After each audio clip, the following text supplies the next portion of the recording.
Your laundry has never smelled this good. The scent will last for days, even a week after taking clothes out of the closet. All you need are a few simple ingredients. Grab a bowl or a small container. Choose a fabric softener with a scent you love. Pour 3 measures into the container. Then add the same amount of water, 3 more measures. Mix the solution thoroughly. Now prepare some soft cloths. For this amount of liquid, take 2 or 3. Cut one in half. Do the same with the second cloth.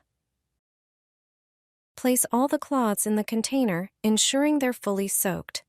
These cloths can be stored for several days.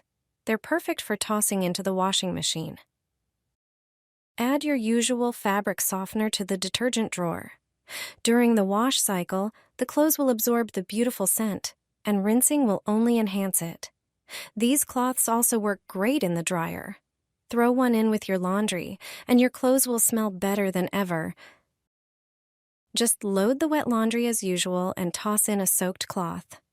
After use, return them to the container, ready for the next wash.